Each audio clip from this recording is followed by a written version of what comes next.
Jadi tema kita hari ini ialah the power of humility. Artinya ada kekuatan dari kerendahan hati. Tuhan mau menjadikan kita orang-orang yang rendah hati, Bapak Ibu Saudara sekalian, umat Tuhan. Sebab dalam sebuah kerendahan hati itu ada kekuatan yang tersembunyi. Ya, kadang-kadang kita pikir untuk melakukan sesuatu butuh kekuatan, salah. Justru orang-orang yang rendah hati, kata Tuhan, akan mendiami bumi. Alkitab katakan justru orang-orang yang rendah hati yang akan diangkat Tuhan naik.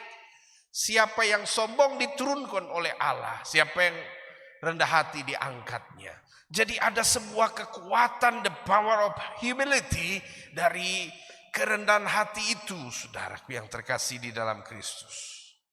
Mari kita lihat dalam pendahuluan. Saya catat di sini bahwa rendah hati merupakan sifatnya Tuhan. Kenapa dia mau mengajarkan, mau membimbing kita menjadi orang-orang yang rendah hati? Karena dia memiliki sebuah sifat yang paling luar biasa. Apa sifatnya Tuhan? Sifatnya Tuhan adalah rendah hati. Matius 11 ayat yang ke-29, pikulah kuk yang kupasang dan belajarlah padaku karena aku lemah lembut dan rendah hati dan jiwamu akan mendapat ketenangan. Jadi ternyata saudara, rendah hati itu sifatnya Yesus, sifatnya Allah. Saudara, kita bisa mempelajari 2 minggu yang lalu saya berbicara tentang siapakah yang pertama kali jatuh ke dalam dosa. Yang jatuh pertama kali ke dalam dosa bukanlah Hawa dan Adam, melainkan iblis. Kenapa iblis jatuh di dalam dosa? Karena dia sombong, dia ingin menjadi seperti Allah. Saudaraku yang terkasih di dalam Kristus, malaikat saja bisa jadi iblis gara-gara sombong, apalagi manusia. Ya, manusia kalau sombong berarti dia jadi iblis, saudara. Haleluya. Jadi Tuhan tidak menginginkan kita memiliki sebuah sifat yang angkuh dan congkak. Tuhan mau rendah hati itu adalah karakternya Allah, sifat dasarnya Allah. Pribadi Tuhan itu adalah rendah hati. Ya, coba kita lihat next. Beberapa hal manfaat yang kita dapatkan ketika kita menjadi seorang yang rendah hati. Apa saudara? Saya baca di dalam definisi, saudara googling, ketik saja definisi rendah hati. Pasti yang muncul jawabannya yang pertama, tenang. Cocok sekali definisi pakar-pakar ahli bahasa merangkum sebuah kata tentang rendah hati itu berbicara tentang seorang yang tenang. Dan firman Tuhan juga tadi kita sudah dengar, Matius 11 ayatnya yang ke-29 berkata apa? Belajarlah padaku karena apa? Karena aku lemah lembut dan rendah hati dan jiwamu akan mendapat ketenangan. Waktu kita rendah hati, kata Tuhan, waktu kau belajar rendah hati dengan saya, maka kamu akan punya sifat dasar ketenangan. Saudara, coba lihat, kalau engkau adalah orang yang hidupnya tidak tenang. Tenang ini beda dengan istilah aktif ya saudara. Aktif dan pasif beda. Ada kalanya orang itu memang terlahir dia seorang yang energik, yang aktif, tapi hidupnya selalu tenang menghadapi situasi, masalah, mengambil keputusan, tenang gitu. Jadi tenang tidak dikaitkan dengan sikap, ya, semangat. Tenang itu bicara tentang hati berpikir dan mengambil keputusan. Jadi saudaraku yang terkasih, ciri khasnya orang yang hidup rendah hati pasti dia tenang. Waktu dia menghadapi badai masalah, waktu dia menghadapi persoalan, waktu dia ditekan, dia tidak meledak. Dia tidak marah. Berarti dia rendah hati. Coba saudara, kalau ada orang tersenggol sedikit dia marah. Kenapa dia marah? Sederhananya adalah sombong. Dia tidak mau direndahkan orang lain. Kau siapakah? Kau berani tekan-tekan saya ini. Intinya kenapa seperti itu? Karena sombong. Ya, karena orang sombong paling marah kalau dibilang sombong. Ya toh? Coba kalau saudara tidak memiliki hati sombong, saudara dibilang sombong, pasti bilang, "Ah, kok sombong mo?" "Oh ya kak kawan, saya sombong kah? Sombongnya di mana Nah, gitu. Tapi kalau dia sombong saudara, dibilang sombong, dia marah. Siapa bilang saya sombong? Tidak pernah saya sombong. Oh, sembarang saja bilang saya sombong. Nah, itu orang sombong. Orang sombong paling tidak suka dibilang sombong. Tapi kalau orang rendah hati dibilang sombong, aduh kawan, iyo kak, saya sombong di mana Nah, itu dia rendah hati. Kira-kira begitu saudara ya. Amin. Ya, coba kita renungkan dalam hidup ini, apakah kita bagian orang sombong atau kita orang rendah hati? Dia terdefinisi dari sikap hidup yang tenang. Tenang mendengar bahasa orang, tenang ketika mendapat berita-berita negatif, tidak mudah terpancing dan terhasut. Itu orang rendah hati. Kalau orang bicara ini dia ikut, dia bicara ini ikut. Orang sombong saudara. Orang sombong tidak tenang hidupnya. Orang sombong tidak akan bisa mendengar berita-berita yang menjatuhkan nama baiknya, harga dirinya. Dia selalu mulai membela dirinya. Tapi kalau orang rendah hati saudara, dia bilang, saya tetap tenang. Biar orang mau bicara apa, kaki kepala ujung rambut sampai telapak kaki juga mau jungkir balik, saya tetap tenang, saya memperhatikan, saya menilai, saya menimbang, dan suatu saat saya memutuskan. Itu orang rendah hati saudara. Jadi hari ini kita sama-sama diajar, saudara, saya juga, bahwa hidup kekristenan itu harus belajar pada Yesus yang rendah hati, supaya jiwa kita tenang. Jadi ciri khas orang rendah hati, tenang jiwanya. Kemudian yang kedua, orang yang tenang dalam Mazmur 25 ayat 9, Mazmur 25 ayat 9, saya bacakan kepada kita, boleh memperhatikan. Ia membimbing orang-orang yang rendah hati menurut hukum. Ia mengajarkan jalannya kepada orang-orang yang rendah hati. Jadi ternyata orang rendah hati itu sangat mudah dibimbing oleh Tuhan. Mudah diajar. Jadi saudara, rendah hati ini adalah orang yang paling mudah untuk dibimbing dan diajar. Kalau saudara guru ya, pernah saudara menjadi seorang guru? Lihat aja, murid-murid yang rendah hati itu paling cepat kalau diajar sama ibu guru, sama bapak guru, cepat. Coba kalau dia sombong, mau diajar tuh susah saudara, mau dibimbing tuh susah. Dia bilang, oh yo saya tahu terus begitu, saya tahu, sombong. Orang sombong tuh susah untuk dibimbing, susah untuk diajar. Ya, betul enggak? Saya percaya ini ada guru les piano, saya tanya sudah ngajar berapa murid ya kan, pasti banyak ya. Coba lihat karakter anak yang rendah hati, itu cepat diajar. Kasih ajar, ini cara mainnya seperti ini ya. Itu cepat. Tapi coba lihat anak yang bagaya, datang les piano, diajarkan, waduh susah.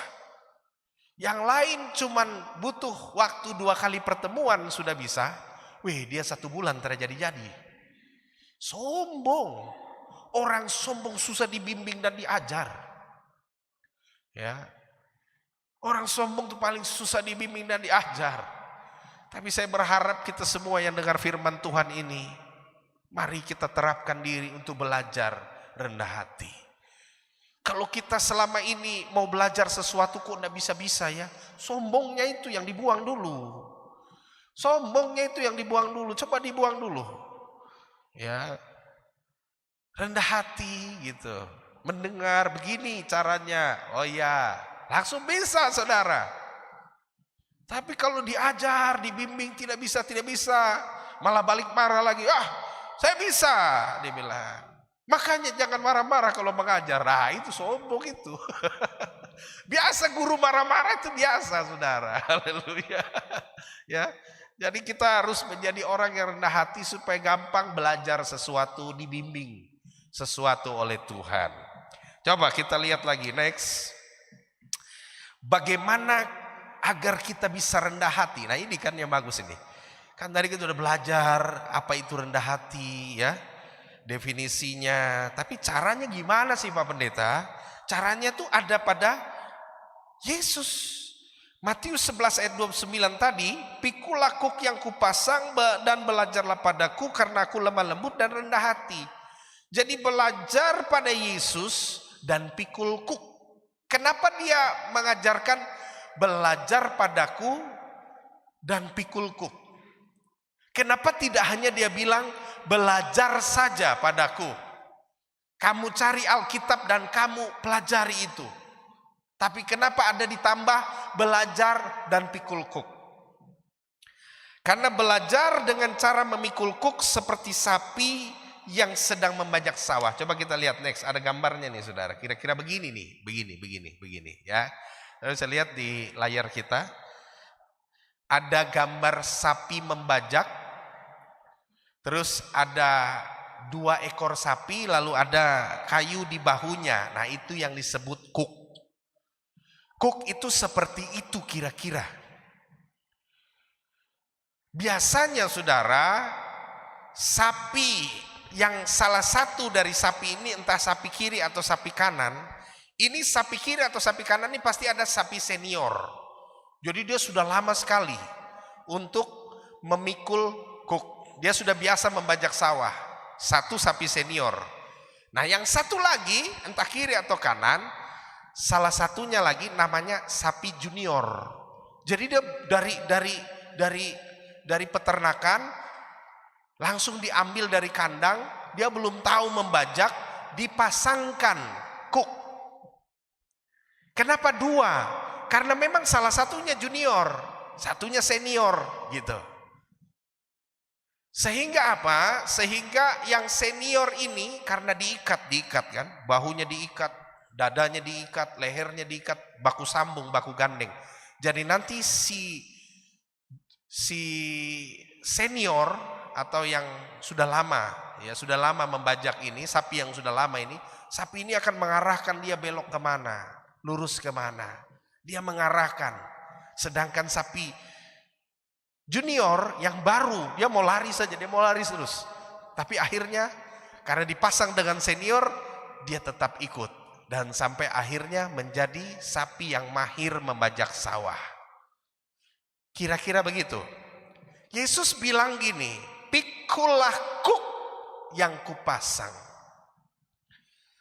Jadi Yesus digambarkan seperti seniornya. Dan kita juniornya, kita bersama Yesus tuh bergandengan gitu. Sama dalam kuk yang sama. Supaya kita berjalan bersama. Ya, minggu lalu kita bicara tentang Henok. Bagaimana Henok berjalan dengan Tuhan tuh kira-kira seperti sapi yang 2 ini saudara. Dia berjalan kemana Tuhan mengajak dia berjalan, dia ikut berjalan. Kemana sapi yang senior membawa ke arah mana, maka sapi junior juga ikut karena kuk yang terpasang melekat. Kira-kira Henok tuh seperti itu saudara. Akhirnya lama-kelamaan jadi terbiasa. Kan Yesus adalah rendah hati. Ketika kita pasangkan kuk bersama Yesus, kita yang tukang memberontak, kita yang kepala batu, kita yang tidak bisa dengar-dengaran, waktu kita pasang bahu kita terikat dengan bahu Yesus, maka kita akan mengikuti cara Yesus dan teladan Yesus.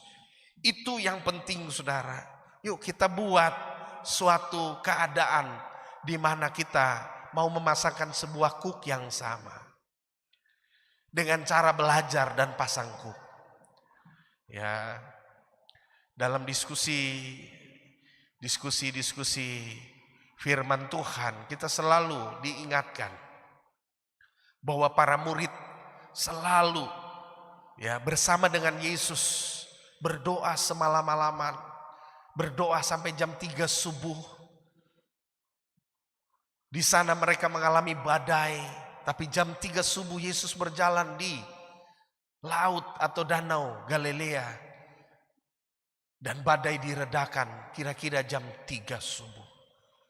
Maknanya buat kita sekalian bukan berarti kita harus berjalan di laut Dom sana setiap malam jam 3. Artinya Tuhan mau didik kita, mau ajar kita bahwa di jam-jam 3 kita berdoa, kita bersekutu, kita memanggil nama Tuhan. Itu yang dimaksud Tuhan untuk memikul kuk tadi.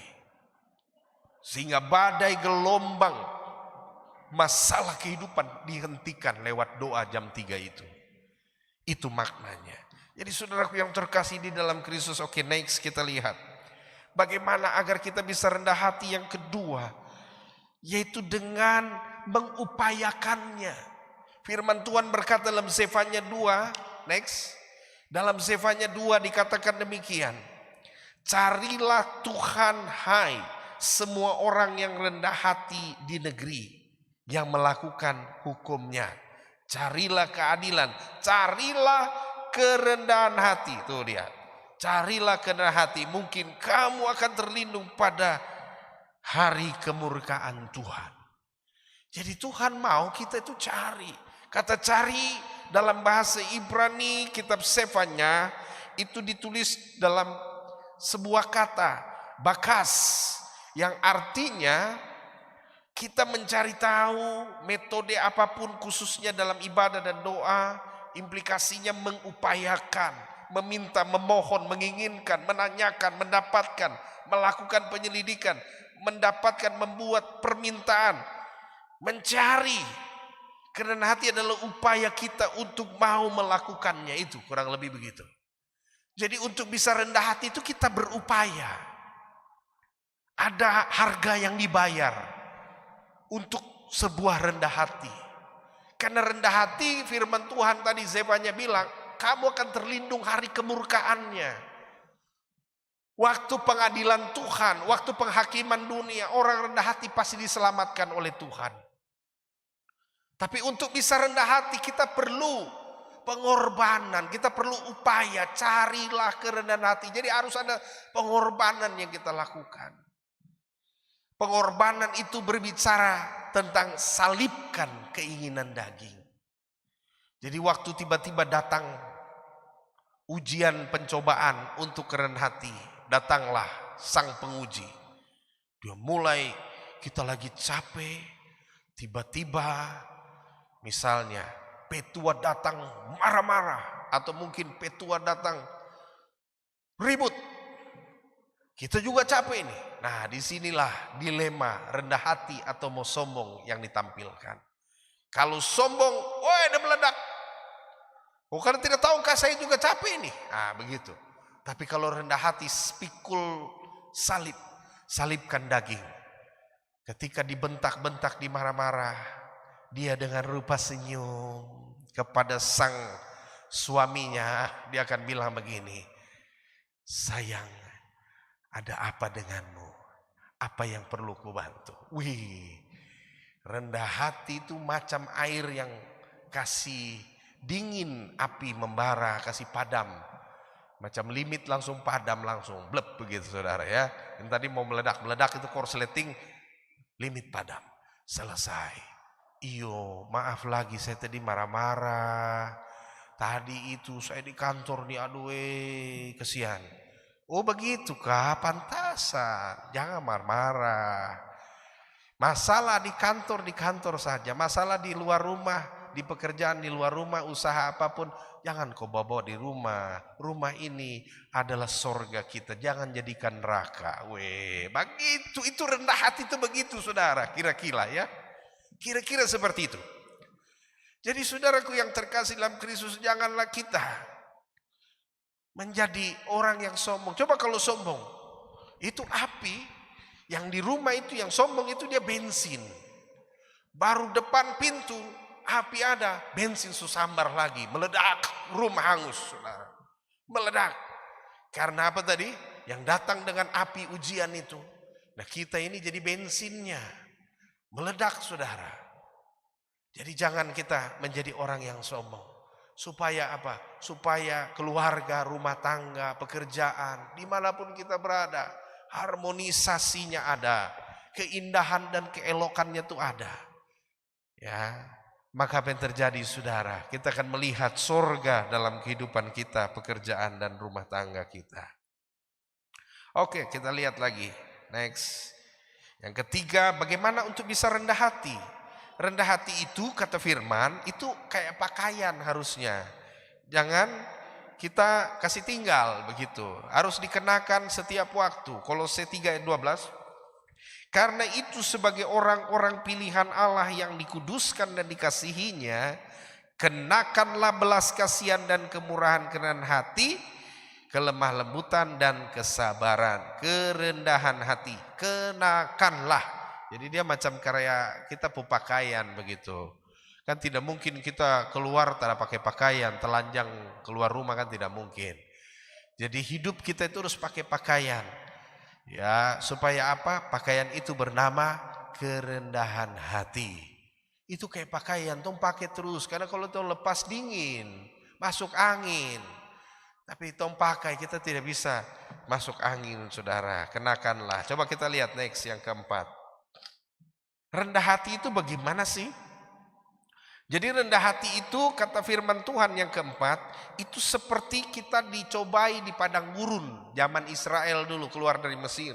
Ulangan 8 ayat 2. Ingatlah kepada seluruh perjalanan yang kau lakukan atas kehendak Tuhan Allahmu di padang gurun selama 40 tahun ini dengan maksud merendahkan hatimu dan mencobai engkau untuk mengetahui apa yang ada dalam hatimu, yakni apakah engkau dengan maksud merendahkan hatimu dan mencobai engkau untuk mengetahui apa yang ada dalam hatimu, yakni apakah engkau berpegang pada perintahnya atau tidak. Dengan maksud apa tadi? Merendahkan hatimu. Jadi 40 tahun lamanya bangsa Israel tak putar di tanah perjanjian. Janji Tuhan untuk tanah di Mesir untuk memasuki Kanaan yang kelimpahan susu dan madu itu sampai 40 tahun itu kenapa? Tuhan bilang Tuhan punya maksud supaya merendahkan hatimu. Jadi artinya apa, saudara? Artinya begini, yang keempat, untuk bisa rendah hati itu kita harus menyadari kalau sampai hari ini doa kita belum dijawab-jawab, berarti kita tuh orang sombong, saudara. Jangan marah saya Jangan marah, ini bukan pendeta yang bilang, ini firman yang bilang. Kalau sampai doa, kan doa Israel itu kan mereka mau keluar dari perbudakan menikmati tanah perjanjian. Tapi kenapa sampai 40 tahun baru dijawab? Tuhan sudah bilang, karena Tuhan mau membuat hatimu sampai rendah hati. Tidak sombong lagi. Selama dong masih sombong, selama sombong itu Tuhan bikin dong tak putar sampai Tuhan belum jawab. Ada di sinikah yang ikut ibadah, yang doanya belum dijawab? Berarti belum rendah hati, kata Tuhan. Amin. Kalau doanya belum dijawab, berarti masih sombong. Itu, saudara. Ini kuncinya. Sampai kapan bangsa Israel dijawab Tuhan masuk tanah Kanaan? Sampai dong bertobat dari dosa sombong itu. Wih, saudara, bahaya ternyata. Tuhan bikin tak putar sampai susah-susah 40 tahun tuh, itu saja. Padahal barang itu ada di depan saja. Seharusnya 4 hari 4 malam saja berjalanan dari Sinai menuju Kanaan. Itu sampai 4 hari saja. Barang itu dekat saja mau. Tapi kenapa tak putar? Tuhan bikin tak putar saja di padang gurun itu. Sampai 40 tahun. Ternyata kuncinya apa? Sombong. Sombong, saudara. Tuhan bilang, belum rendah hati. Sabar sedikit lagi. Tinggal setahun lagi. Ya. Jadi apa yang belum dijawab dari doamu selama ini? Mungkin sudah banyak doa yang dijawab, tapi mungkin ada beberapa doa yang belum dijawab. Kenapa lama sekali? Coba nyanyikan lagu Selidiki Aku, Lihat Hatiku. Apakah ku sungguh mengasihimu Yesus? Ataukah kita masih sombong? Ya saudara. Ya, jadi jangan marah ya. Firman Tuhan hari ini tidak ada singgung menyinggung. Ini murni firman. Firman ini ajar saudara, ajar saya. Kalau doa belum dijawab sampai 40 tahun ini. Bagaimana bangsa Israel? Karena dong sombongnya itu. Sombong. Angkuh. Ya. Tidak mau rendah hati. Sampai 40 tahun dan terputar akhirnya dia menyerah. Tuhan, yo kami sombong ini jadi. Tuhan lihat begini. Bertobat kah? Semua kah? Iyo semua ini kata Yosua. Sampai Musa sumati semua ini. Tinggal tong dua saja yang bisa hidup ini kata Musa. Saya dan Kaleb saja. Semua hanya tinggal anak-anaknya Musa ini. Musa dan rombongan kita tua-tua semua mati habis. Tinggal di anak-anak ini. Terus bagaimana? Don lahir di mana itu? Lahir di padang gurun. Jadi don tidak pernah lihat Mesir. Jadi orang yang keluaran Mesir semua sombong. Hanya kecuali 2 orang ini saja yang tidak sombong. Musa dan Yosua dan Kaleb. Dan yang lain semua sombong habis mati. Pas sudah mereka lihat anak-anaknya, Tuhan bilang, anak-anak bagaimana? Saya mau rendah hati Tuhan. Sudah, silakan. Yosua, kau menyeberang sudah. Menyeberang sungai Yordan itu, masuk tanah Kanaan. Jadi saudara, doa dijawab itu waktu kita rendah hati. Ya, rendah hati, coba rendah hati. Coba berubah saudara. Ini firman ini pesan dari Tuhan. Kalau doa saudara, doa saya belum dijawab, masih sombong. Jangankan itu, saya berdiri juga. Kalau saya berdoa sampai tidak dijawab Tuhan, ini pendeta ini sampai berdoa tidak dijawab Tuhan, berarti pendeta ini ada sombongnya untuk poin itu. Jadi sombong itu mungkin tidak merata. Tidak seluruhnya dia sombong, tapi ada bagian-bagian hal yang Tuhan lihat, oh kalau untuk bagian itu kok sombong nanti. Jadi sabar dulu, kok belum terima itu. Nah gitu ya. Jadi ada bagian-bagian yang kita tidak sombong, tapi ada juga bagian yang memang Tuhan bilang, kalau kok dapat itu nanti kok sombong. Atau kau menerima jawaban doa itu nanti kau sombong. Sombong itu yang harus berubah dulu, bertobat dulu. Amin. Kemudian yang kelima, next. Agar bisa rendah hati, kadangkala Tuhan bikin kita itu biarkannya kita lapar, saudara.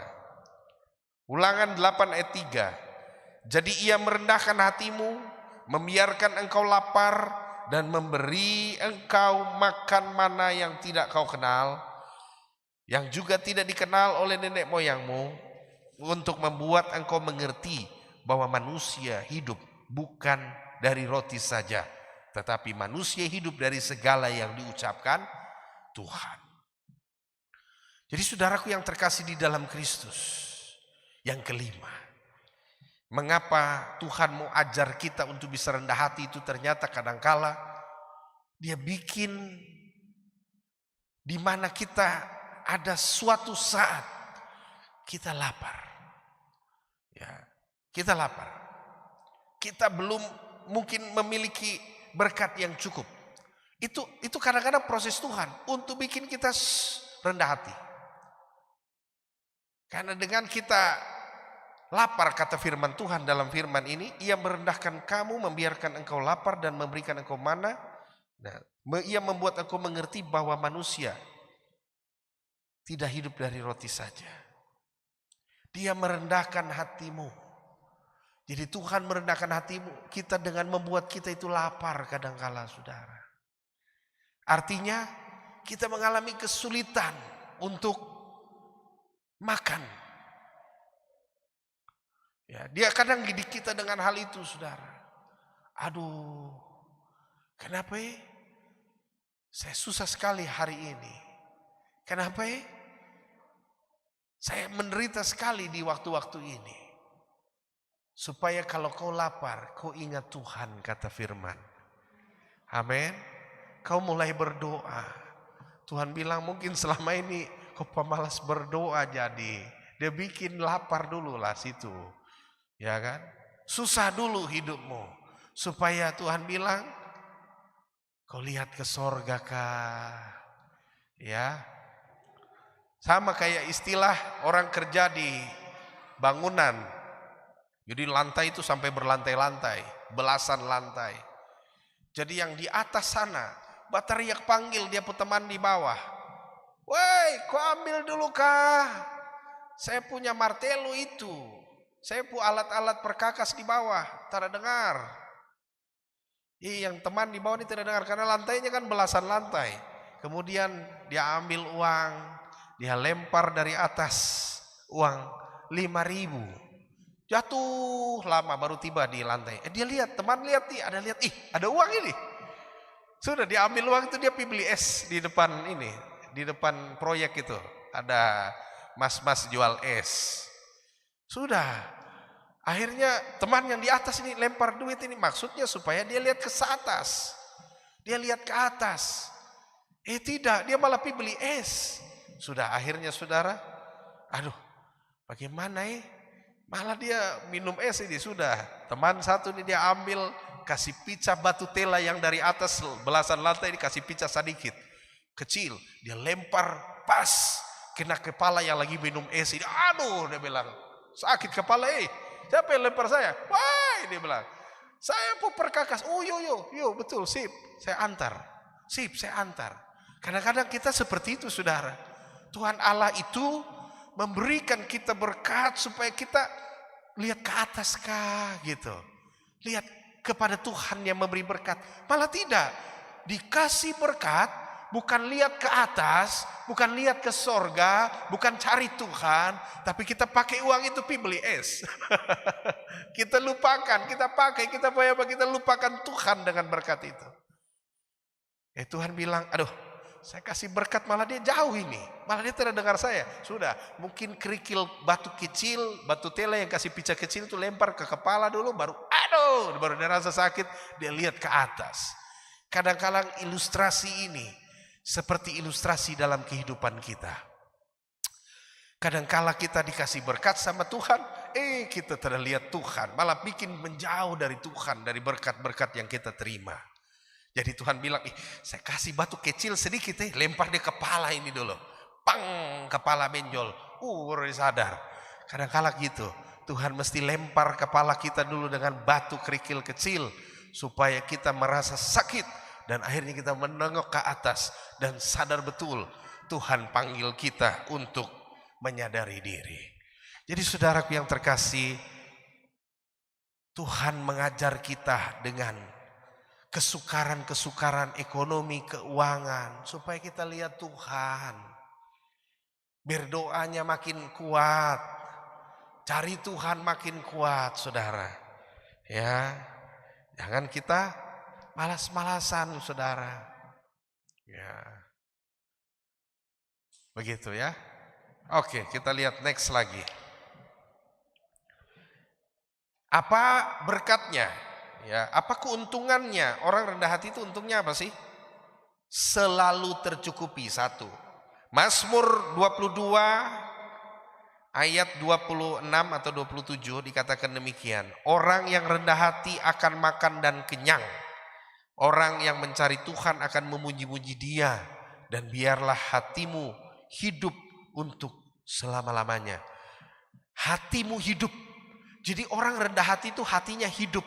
Karena hatinya hidup, hatinya cerah, hatinya segar, dia selalu memberkati dan dia diberkati. Orang rendah hati akan makan dan kenyang. Itu firman saudara. Tadi kan sudah bilang. Lapar untuk didik orang jadi rendah hati. Nah kalau dia sudah mulai kenyang, dia sudah mulai makan dan puas. Artinya dia sudah bebas dari rendah hati. Ya, dia menikmati karena dia sudah rendah hati. Kan sebenarnya banyak keuntungannya kan. Mari saudara kita hidup rendah hati karena satu pasti dia kenyang. Hidup diberkati. Yang kedua mewarisi negeri dan hidupnya selalu gembira. Orang rendah hati itu pasti gembira kata firman Tuhan. Hatinya hidup kata Tuhan. Mazmur 37 ayat 11. Tetapi orang-orang yang rendah hati akan mewarisi negeri dan bergembira karena kesejahteraan yang berlimpah-limpah. Wow, kesejahteraan yang berlimpah-limpah, saudara. Mewarisi negeri, hatinya selalu gembira. Hati gembira adalah obat. Orang kalau rendah hati itu jarang sakit-sakitan, saudara. Saudara bisa renungkan saja, kalau saudara saya yang berdiri ini kalau sering sakit-sakitan berarti banyak sombongnya. Iya toh, orang rendah hati itu hatinya hidup, tubuhnya sehat, gembira. Hati yang gembira adalah obat, kata firman Tuhan. Jadi orang kalau suka sakit-sakitan, sedikit-sedikit kepala pusing, sedikit-sedikit asam lambung naik, sombong. Tidak jauh-jauh, sombong. Ya termasuk saya juga yang berdiri kalau sering sakit-sakitan, sombong. Intinya itu aja, sombong. Sombongnya ini harus dipatahkan, saudara. Amin. Ya, ini kan mengajar, saudara saya diajar. Kalau kita jadi orang yang selalu sakit-sakitan, ya sedikit-sedikit obat, mana obat? Cari obat, itu orang sombong, saudara. Ya, betul, sombong. Coba dia berubah, dia cari Tuhan, dia cinta Tuhan, pasti sehat. Amin. Oke, next, yang dimahkotai keselamatan. Orang sombong itu pasti hidupnya itu banyak masalah. Tapi orang rendah hati, sebab Tuhan berkenan kepada umatnya, ia memahkotai orang-orang yang rendah hati dengan mahkota keselamatan. Jadi mahkota, helm keselamatan, safety, ya. Jadi topi keselamatan, helm keselamatan. Jadi dia kalau jatuh di mana, dihadapi tantangan, dia terlindung, saudara. Orang yang selamat, Tuhan bilang dikasih mahkota, mahkotanya keselamatan. Oke, next, yang keempat. Dihormati oleh semua orang yang mengenalnya. Amsal 15 ayat 33. Takut akan Tuhan adalah didikan yang mendatangkan hikmat, dan kerendahan hati mendahului hormat. Amsal 18 ayat 12, tinggi hati mendahului kehancuran, tetapi kerendahan hati mendahului kehormatan. Amsal 22 ayat 4, ganjaran kerendahan hati dan takut akan Tuhan adalah kekayaan dan kehormatan dan kehidupan. Jadi orang yang rendah hati itu akan dihormati banyak orang. Bukan karena usianya tua baru orang itu dihormati, bukan. Bukan karena gelarnya dia dihormati, bukan. Tapi karena sifat dan perilaku karakternya yang rendah hati. Wibawa Allah ada padanya. Engkau akan dihargai. Orang rendah hati kalau bicara, orang dengar. Betul, saudara. Coba, ada banyak orang, ya, dia punya, mungkin dia adalah seorang tokoh, ya kan, dia mantan pejabat daerah. Tapi kalau dia bicara di mimbar, orang maki-maki dia di bawah, oh turun sudah, dia bilang. Sampai begitu tuh, kenapa? Karena dia sombong. Orang sombong pasti direndahkan. Coba, mungkin dia bukan orang siapa-siapa. Dia bukan dikenal oleh siapa-siapa. Dia mungkin adalah kepala kampung sederhana. Pendidikan juga tidaklah terlalu tinggi. Tapi dia dikenal dengan sifat rendah hatinya waktu dia berdiri di mimbar. Dia berdiri di podium, begitulah katakan. Dia bicara satu kata, orang tepuk tangan. Woi. Haleluya. Jadi orang rendah hati mendahului kehormatan. Saudara mau dihormati orang, mau dihormati sama petua di rumah, sama metua di rumah, rendah hati. Jangankan itu, bapak mamamu pasti suka dengan kau kalau kau tuh jadi anak yang rendah hati. Begitu si anak rendah hati datang minta dan sesuatu kepada bapak mamanya, langsung bapak mamanya yang tanya duluan. Ada apa nak? Kau lari-lari datang ke bapak dan mama ini. Bapak dan mama, saya ada sebuah permintaan. Oh iya, apa? Tenang saja. Bapak dan mama kalau bisa pasti penuhi. Coba kalau anak itu sombong. Waktu anak sombong datang, papa mama pura-pura kerja yang lain. Pura-pura angkat telepon. Halo, halo, halo. Yo, sebentar ya, jalan ya. Dikasih tinggal tuh anak sombong. Pura-pura dia ada kesibukan. Karena sombongnya bikin orang tua tidak suka dengan anak yang sombong itu. Jadi anak-anak sombong kau dengar baik-baik. Kalau anak-anak itu sombong tidak mau dengar-dengaran, waktu kau datang itu pasti orang tua tahu dia langkah itu. Nah, ini langkah ini saya anak yang sombong datang. Begitu. Tapi kalau anak yang rendah hati dari jauh langkahnya sudah kedengaran juga, gitu. Jadi intinya saudara kita harus berubah. Jadilah pribadi yang rendah hati. Supaya orang-orang yang rendah hati itu mendahuluinya hormat. Dihormati saudara. Amin. Di rendah hati itu dihormati. Kemudian next yang kelima. Orang yang rendah hati itu tempatnya di sorga saudara. Coba baca ini, baca sama-sama buka ini. Ini mesti kita buka sama-sama. Yesaya 57 ayat 15. Coba saudara baca sama-sama, buka Alkitab masing-masing. Ini ayat ini tuh harus baca sama-sama karena ayat ini nih buat kita sama-sama perkatakan. Ya, sudah ketemu saudara? Kita baca sama-sama. Yesaya 57 ayat 15. Yesaya 57 ayat 15. Sudah? Sudahkah? Sama-sama kita baca ya. Saya hitung sampai 3. Yesaya 57 ayat 15. Yesaya 57 ayat 15. 1, 2, 3. Sebab beginilah firman yang maha tinggi dan yang maha mulia, yang bersemayam untuk selamanya dan yang maha kudus namanya. Aku bersemayam di tempat tinggi dan di tempat kudus, tetapi juga bersama-sama orang yang remuk dan rendah hati, untuk menghidupkan semangat orang-orang yang rendah hati dan untuk menghidupkan hati orang-orang yang remuk. Saudara lihat itu, yang maha kudus namanya (2), aku bersemayam di tempat tinggi dan di tempat kudus. Berarti sorga. Aku bersemayam di tempat tinggi dan di tempat kudus. Itu di sorga. Tetapi juga bersama-sama. Tetapi juga di sorga itu, tempat kudus dan tempat yang tinggi itu, bersama-sama dengan orang yang remuk dan yang rendah hati.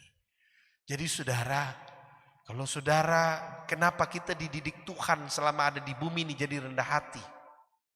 Itu sebenarnya sederhananya adalah Tuhan mau kita juga ada bersama Dia di sorga nanti. Dipastikan ayat ini bilang, orang sombong tak bisa masuk sorga. Waktu iblis jatuh dalam dosa karena sombong, Tuhan usir iblis keluar dari sorga. Karena sorga tidak bisa ada bau sombong, aroma sombong, ya, dimensi sombong, aura sombong, tidak bisa ada di sorga. Ya. Karena sombong itu identik dengan bau neraka, aroma dari neraka. Saudara catat ini, kenapa Tuhan tidak mau ada orang sombong di sorga. Iblis saja, malaikat ketika tercium oleh Allah, ada sombongnya, Tuhan lempar dia dari sorga keluar jadi iblis. Karena di sorga sama sekali tidak boleh ada suatu suasana kesombongan di dalam sorga. Jadi orang-orang dididik Tuhan dengan kesulitan, masalah, sakit penyakit, supaya kita ini jadi rendah hati dan kita akan dibawa ke sorga suatu hari kelak. Jadi saudaraku yang terkasih di dalam Kristus, sorga hanya berisi orang-orang rendah hati. Kira-kira saudara, ya, berapa usia kita sekarang? Kalau mungkin hari ini kita mendengar khotbah ini, usia kita sudah mungkin 80 tahun kira-kira. Dengar baik, kalau kau masih sombong, dipastikan neraka tempatmu. Kalau mungkin hari ini yang ibadah ini, karena ibadah ini kan ada yang ibadah di gereja tapi juga ada yang ibadah di online. Engkau dimanapun berada mendengarkan khotbah ini, mungkin kau terbaring di rumah sakit dan dokter berkata usiamu tinggal sekian. Ingat baik-baik, bertobat dari kesombonganmu, maka engkau akan bersama-sama dengan Tuhan di sorga ketika engkau rendah hati. Ya, karena sorga sama sekali tidak terima yang datang ke sana nanti dengan kesombongan. Ya saudara, mari kita jadikan diri kita ini orang yang rendah hati ketika di dunia ini. Jadi kita sekolah itu sebenarnya sekolah kehidupan. Dia punya usia sekolah kita di bumi ini kurang lebih 80 tahun.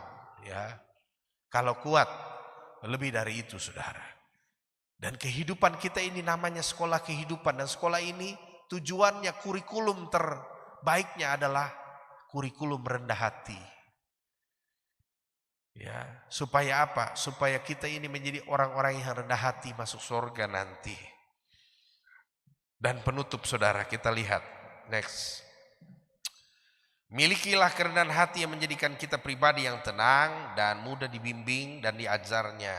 Dan berkat-berkat yang dahsyat dari kerendahan hati, kita akan menjadikan kita dihormati, disukai banyak orang. Pada akhirnya orang yang rendah hatilah yang bersama-sama dengan Tuhan dalam tempat kudusnya atau surganya yang kudus. Mari saudara, jadi rendah hati. Tuhan memberkati kita. Kita nyanyi puji.